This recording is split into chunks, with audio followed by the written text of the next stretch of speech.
It all starts with the garment, right? So you can see we have an expansive warehouse. We're actually in the process of expanding right now and moving our warehouse so we can make room for more equipment and more people. Once the shirts come from the warehouse, they then get staged to go to production. Shirts go onto the carts. Once those carts are filled, they're staged to go to different equipment. It's then going to go to our QC station. So again, it's all about quality, ensuring that the print quality is there, the accuracy is there, it's the right garment, it's going to the right person. So let's walk over to QC station and take a look at what it looks like. How many garments a day are you guys getting out of this in your typical season? I know high seasons like Q4, but just on a typical day, what does that look like?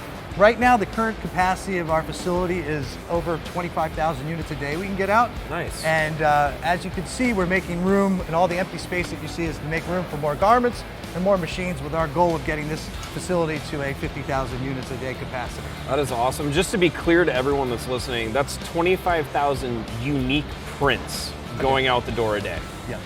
Wow. Here we are at our quality control center, right? At the end of every press, once the shirts come off the dryer, they're coming down here to get QC. Now, quality is the most important thing that we do. So once the shirts come off the press, every single unit is going to be individually QC'd. They're going to scan a barcode that follows the shirt throughout the whole program. It's going to pop up a mock-up, which is going to tell them exactly what it looks like. It's going to make sure that the color is right, the placement is right, the alignment is right. And once it's passed, it's going to go to fulfillment. And we're going to show you the two different ways that we fulfill. The old school way that we fulfill, and the way that ROQUS has kind of taken us into the future and how we fulfill and added a ton of efficiency. So here we are at our manual fulfillment stations. This is the old way of doing things. So as you're going to see, she's taking a package, she's scanning it. These shirts were already folded using the flip and fold, the very manual process we just looked at. She's scanning all the items, making sure that they're all right before she puts them in a package.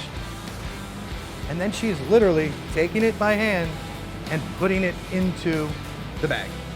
And then she's going to seal the bag, and she's going to adhere a sticker. You're going to see that this process is far more time consuming than the rock fold, which is why we've invested in the equipment. So we're coming up to you guys' finishing area. Absolutely. So, No flip and folds here. no flip and folds. This is where we actually use technology instead of archaic plastic. So awesome. as you can see, this machine, it's very simple to use. Put down the shirt. Once the shirt is put down, it comes over here. It's flipping in the sleeves. Then once you get over here, it's going to do the additional fold. Once it's fully folded, it's going to come down to the end of here. Then once it comes through here, it's going to put it through the heat sealed bag. Once it goes into the bag, then it's going to come over here, and it's going to have the label actually printed onto the package.